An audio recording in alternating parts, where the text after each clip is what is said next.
Hello, hello everyone.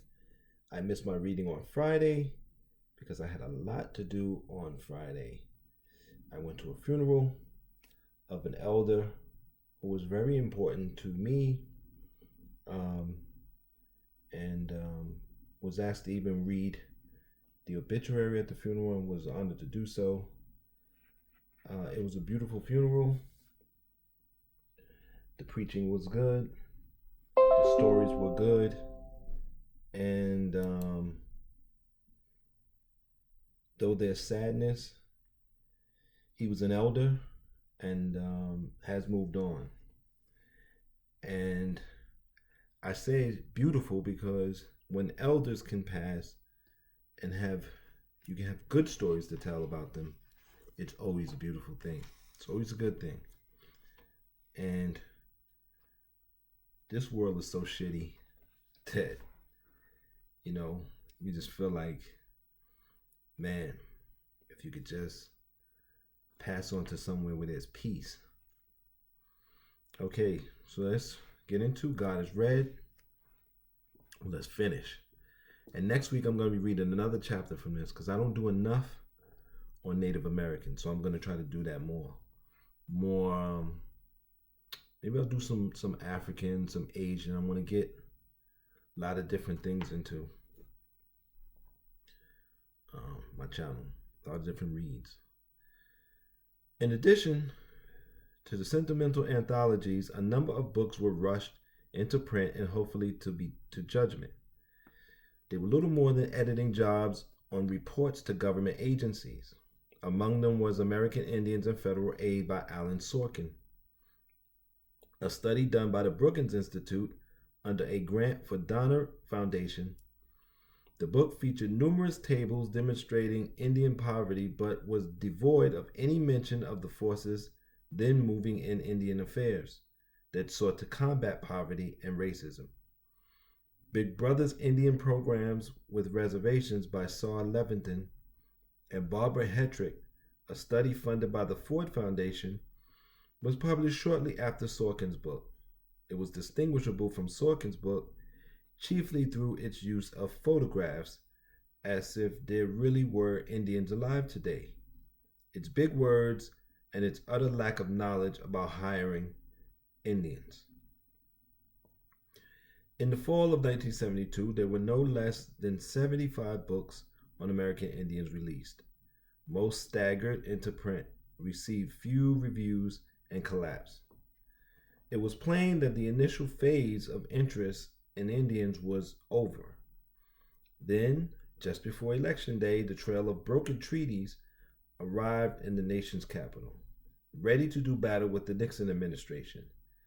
In little over a week, the administration, the tribal leaders, and a great segment of the American public sat stunned as the Indian activists completed their destruction of the Bureau, collected some $66,000 in travel money from the federal government, and set off to terrorize the headquarters of some tribes and BIA field offices.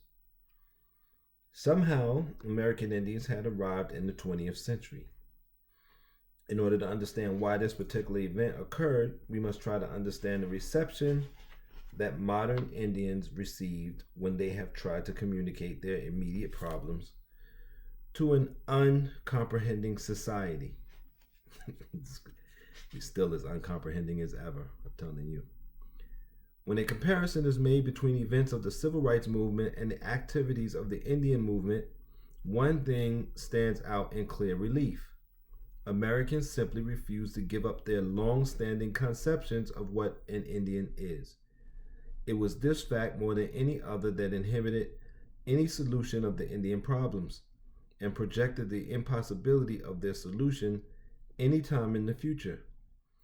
People simply could not connect what they believed Indians to be with what they were seeing on their television sets.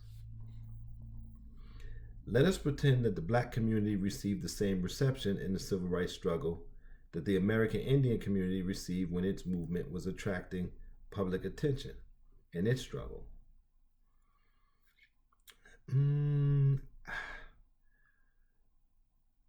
don't know. Did the natives make out better than us? Right now, there are less of them than there are of us in numbers, but they do have the res. The res is not a good place, but they can have their own schools. They do their own language. Why is this thing up there? Okay, they can do their own language. They have their own schools, and they're going back to their traditions. Black people, especially Black Americans, Tubman's babies, we're being displaced, unstable housing, um, food insecurity. So I don't know. I mean, I don't know if we were treated well. Yeah, some laws get passed on paper, but then we get terrorized, and nobody does anything about it. So in 1954, and the Supreme Court has just handed down its famous case, Brown v. Topeka Board of Education. The civil rights movement is beginning to get underway. Soon there is a crisis in Montgomery, Alabama, and Dr. Martin Luther King Jr. begins to emerge as a credible leader of the civil rights forces. At a news conference, King is asked about the days on the old plantation. He attempts to speak of the bus boycott, but the news media rejects his efforts. It wants to hear about Uncle Tom, the famous black of literature. The news conference ends with the newsmen thoroughly convinced that King is merely a troublemaker, that everything is fine down on the old plantation, and that everything will be all right if the blacks simply continue to compose spirituals. Sympathetic supporters stand in the background dressed in slave costumes, cheering him on. 2 books are published recounting the blessed days of slavery on the one hand and the cultural achievements of tribes of Black Africa in the 1300s on the other. They are almost immediate successes on the bestsellers list. The American public now worries about the Muslims confronting the primitive tribes of the interior of the African continent and changing their culture. Muhammad becomes a public villain in a desperate effort to raise the issue of civil rights in American society. Martin Luther King Jr. writes, "Stride toward freedom." Outside of a few people who seem to intuit that things are not well down south, King's ideas are ignored. 2 black writers, James Baldwin and Leroy Jones, published books that have a sporadic, perfunctory reception, and they are ignored. I think I forgot to turn up my volume on it. Oh no, I did. Okay, good.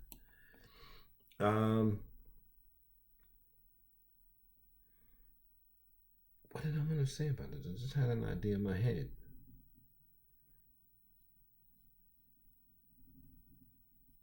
So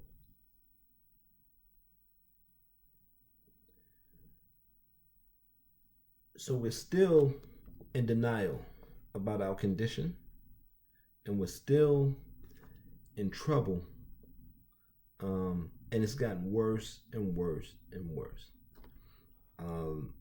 It's gotten to the point where you're going to have to end racism some kind of way for the rest of humanity to even function. The movement continues to grow with television coverage and feature-length descriptions of poverty conditions of the black community, prefaced by quotations from Booker T. Washington and George Washington Carver to the effect that blacks should remain separate until earning the right to participate in American society. The Freedom Rides began, sparking a series of anthologies of Negro spirituals about traveling to the Promised Land, a Negro travel book showing the great migrations in Africa in the 1300s becomes a bestseller. Boy Scout groups dropped their camping activities and began to perform minstrel shows, complete with authentic black dialogue. Finally, the movement grows intense as plans are made for a march on Washington. People rush here and there preparing for the march. The activists down in the deep South are in trouble. Some have been killed for attempting to register voters. on the literary front. However, things are different. A new book, Bury My Heart at Jamestown, has rocketed to the top of the bestseller list. More than 20,000 copies a week are being purchased. People reading the book vow never again to buy and sell slaves. Sympathy for the slaves is running at a fever pitch, while Martin Luther King Jr. is downgraded because he doesn't speak for all the Negroes. As the march gets underway, television finds a new hero, Field Hand Boggs, an elderly black who claims to be 101 years old and the nephew of Nat Turner, is discovered almost simultaneously by the New York Times and the Oprah Winfrey Show. Field Hand Boggs has copied 13,000 words from the Uncle Tom Cabin by Harriet Beecher Stowe, and is passing it off as notebooks laboriously compiled over a century of struggle. Field Hand Boggs becomes the #1 folk hero of America, and he recounts for thrilled television audiences his glimpse of Abraham Lincoln and General Grant sitting on the White House lawn the day that he gained his freedom. The march is conducted in virtual isolation. I did some videos on Uncle Tom's Cabin. Need to watch it. As the civil rights movement proceeds, the literature shifts its emphasis. Old government and foundation reports complete the charts, and graphs are trotted out with fancy dust jackets that make them appear to be the latest battle communiques from Atlanta. Anthologies of spirituals become very popular, and those that are interspiced with faded photographs of slaves working in the cotton fields prove the most popular.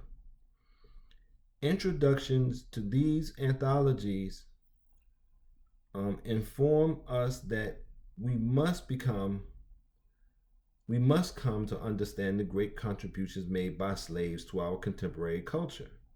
More than ever, one contemporary reads, "The modern world needs the soothing strains of Sweet Chariot to assure us that all is well." And finally, Watts, as the section of Los Angeles burns, people resolve to do better. Government officials ask for full prosecution of the rebels, all the while handing out $100 bills to the rioters and advising them to go back to Virginia and South Carolina and sin no more.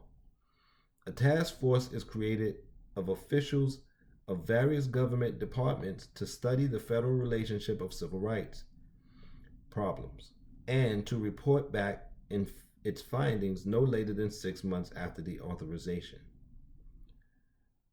In the summer of 1967, spontaneously, in all parts of the country, professional and amateur archaeologists invade black graveyards. They disinter skeletons, label them, and send them to the city museums for display. Down south, people rush to isolated slave graveyards with bulldozers, hoping to find some artifacts that time when it was possible to own a human being. The National Park System locates sites where the Underground Railroad once ran and sets them aside for tourists, charging a minimal fee. Anthropologists rush to the defense of the looter, explaining that it is necessary for the anthropologists to have the bones of blacks because they derive immense scientific knowledge from them, but they refuse to push any reports of this precious information. So he's talking a lot about what was going on in the black community. These two communities are very linked. Some natives tried to they assimilated to whiteness and took slaves. I think the Cherokee had a lot of black slaves. So there's that. And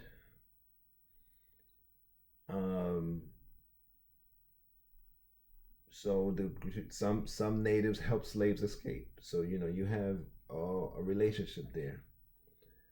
But they're all trying to fit in under the domination of these violent colonialists, invaders, if you want to call it, whatever you want to call it, that will destroy anything that they can't control. And that's basically it. Now, um,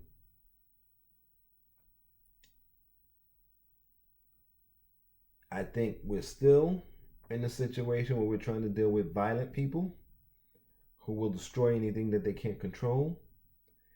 And some days I feel like we could win. But I'm going to tell you why I'm optimistic, in the sense that this will change. Um, Climate change. The natural world is bringing everyone to heel.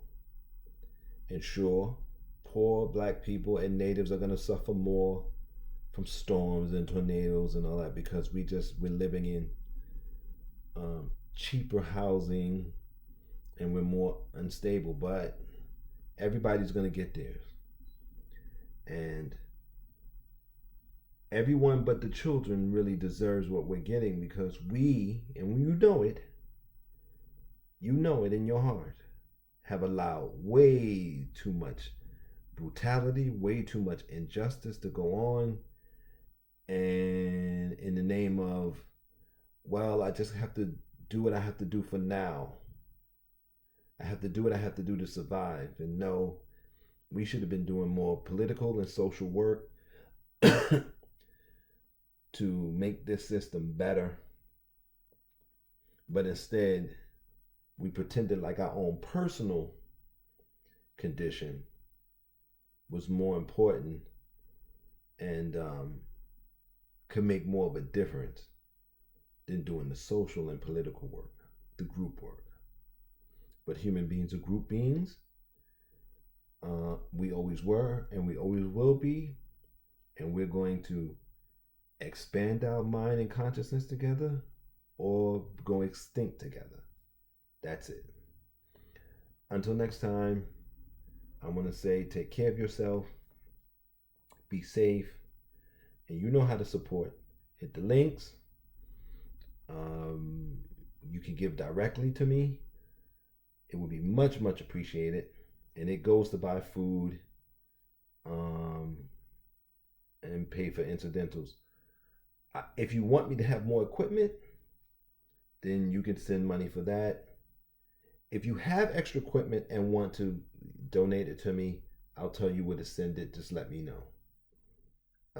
Until next time, take care and be safe.